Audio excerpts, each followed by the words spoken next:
प्रवासी पॅनिक होऊ शकतात, एकत्र बाहेर निघण्याचे प्रयत्न करू शकतात आणि त्यामुळे अग्निशमन दलाकडनं एक जवान आतमध्ये गेलाय, तो एक एक करून या सगळ्या प्रवाशांना खाली उतरवतोय।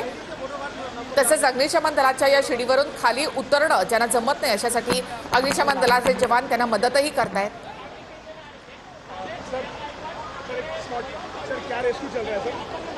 नहीं प्लीज सव्वा तासांनंतर मोनोरेलमधून प्रवाशांची सुटका होते। हे प्रवासी अत्यंत घाबरलेले होते। 6:15 मोनोरेलमध्ये ते अडकलेले होते। त्यांनी इमर्जन्सी नंबरवर प्रयत्न सुद्धा केलेला होता, मात्र तो काही संपर्क होऊ शकला नव्हता। काही काळानंतर इथला एसी बंद झाला होता, आतमध्ये वीज सुद्धा गेलेली होती, त्यामुळे काही प्रवाशांना नंतर गुदमरल्यासारखं वाटत होतं आणि यातच प्रवासी प्रचंड घाबरलेले होते, अस्वस्थ झाले होते, एक पॅनिक वातावरण निर्माण झालेलं होतं। मात्र आता सव्वा तासांनंतर मोनोरेलमधून प्रवाशांची सुटका केली जाते। एक एक करत प्रवाशांना खाली उतरवलं जाते। या ठिकाणी लॅडर सज्ज ठेवण्यात आले आहेत। तर ही दृश्य आपण थेट पाहतोय। सव्वा तासानंतर मोनोरेलमधून या प्रवाशांची सुटका करण्यात आली। एक एक करून या प्रवाशांना उतरवलं जाते।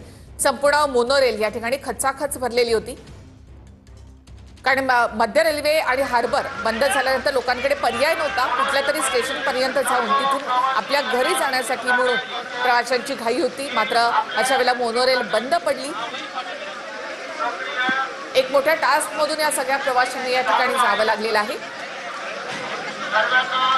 आता एक एक करून प्रवाशांना बाहेर काढलं जाते। जवळपास 200 प्रवासी या मोनोरेलमध्ये होते आणि या सगळ्यांना आता रेस्क्यू केलं जाते। मोनोरेलसाठी पहिल्यांदाच अशा प्रकारची अवस्था झालेली आहे।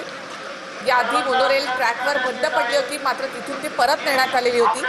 मात्र एखादी मोनोरेल अशा प्रकारे बंद पडून एका बाजूला कलंडणं आणि त्याचं एसी बंद होणं, लाईट जाणं, हे सिच्युएशन मोनोरेलच्या प्रवाशांनी पहिल्यांदाच या ठिकाणी अनुभवली।